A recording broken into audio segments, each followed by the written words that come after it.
Salut les jeunes, ou les vieux, ou les autres. Hier soir, j'ai vu un téléfilm sur TF1, mais finalement, je suis toujours pas mort. Et juste après, il y avait une émission qui disait qu'il y avait des films qui dépassaient les 100 000% de bénéfices. Alors juste avant de mourir, je me devais de vous faire un dernier top flop sur les films à succès qu'on déteste parce qu'ils rendent tout le monde jaloux. Générique, Jean-Claude.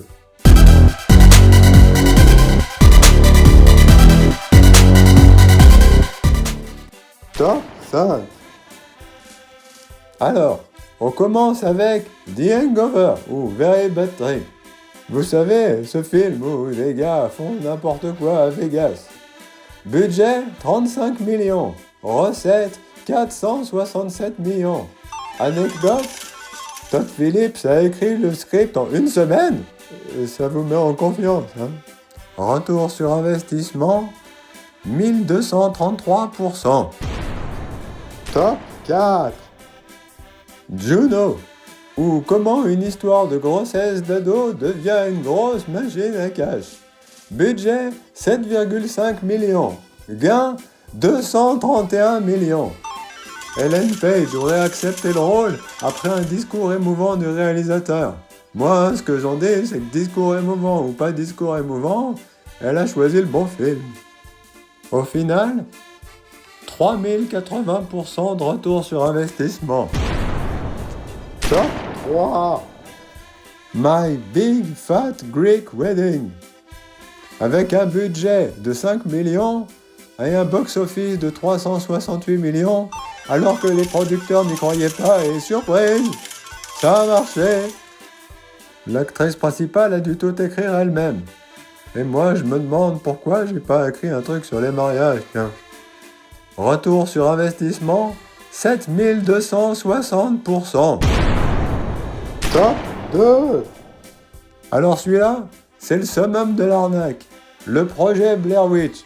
Pour un budget de seulement 60 000 $, une recette de 248 millions.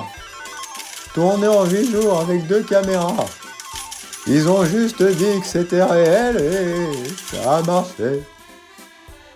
Retour sur investissement, 413 203%.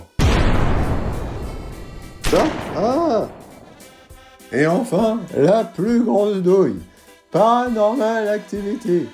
Pour un budget de 15 000 $, le plus bas de tous, un gain de 193 millions de $. Tourné dans le salon du réalisateur avec ses meubles. Moi, j'investis dans des meubles et eux, ils investissent dans la peur et ils gagnent, voilà. Un retour sur investissement de 1 286 533%. La vie est vraiment un jeu. C'est déjà la fin. En conclusion, si vous pensez comme moi que pour faire un bon film, il faut avant tout mettre des nanas avec des gros nichons, laissez-moi un commentaire.